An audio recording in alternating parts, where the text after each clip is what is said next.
हमारे खुद के जीवन में या हमारे आसपास कहीं और परिवारों में हमने कई बार देखा है कि लोग अपनी संपत्ति को लेकर, जायदाद को लेकर अपने रिश्तों को तोड़ देते हैं। इस कदर झगड़ जाते हैं कि जिंदगी भर एक दूसरे का मुंह नहीं देखते। क्या आपको नहीं लगता कि उन्हें ऐसा नहीं करना चाहिए था? लेकिन कितनी बार हम स्वयं भी भावावेश में आकर, संपत्ति के लालच में आकर ऐसा कर बैठते हैं। तो हम जानने की कोशिश करते हैं कि हमें उस समय कैसा व्यवहार करना चाहिए।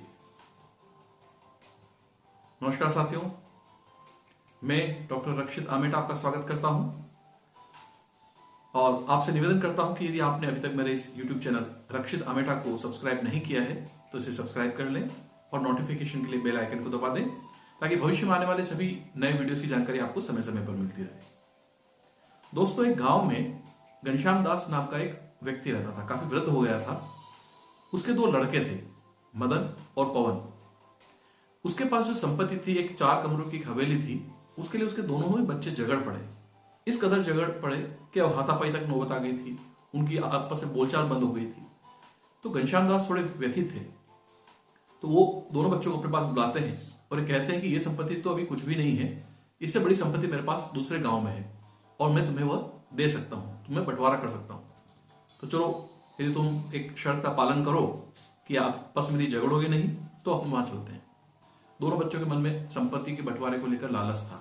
दोनों तैयार हो गए। रास्ते में झगड़े भी नहीं। एक बस के यात्रा करके वो दूसरे गांव की ओर निकले। संयोग से बस में केवल 2 ही सीटें उन्हें मिली और वो लोग थे 3। तो पिता तो अपनी जाके सबसे पहले सीट पर बैठ गए। अब बची हुई एक सीट पर दोनों भाइयों ने सामंजस्य से कभी एक कभी दूसरा बैठता, क्योंकि उनको झगड़ना नहीं था। जैसे तैसे करके एक लंबी यात्रा करके दूसरे गांव में पहुंचे। वहां जाकर देखा तो एक बहुत पुरानी सी हवेली है, बिल्कुल वीरान सुनसान। कबूतरों ने वहां पर घोंसले बना रखे हैं। तो पिता ने जाके अपने बच्चों को कहा, क्या तुमने इस हवेली को पहचाना? तो बच्चों को लगा कि हमने इस हवेली को कहीं देखा है लेकिन याद नहीं आ रहा है। तो पिता ने याद दिलाया, ये वही हवेली है जहां तुम्हारा बचपन बीता है और मैंने अपने छोटे भाई दामोदर दास से इस हवेली को हथियाने के लिए इतना झगड़ा किया कि वो संपत्ति सब छोड़ के चला गया। मेरे रिश्ते टूट गए। आज वो दूसरे शहर में जाके एक अच्छा व्यापारी बन गया है, लेकिन मैं उससे जैसा भी व्यापारी नहीं बन पाया।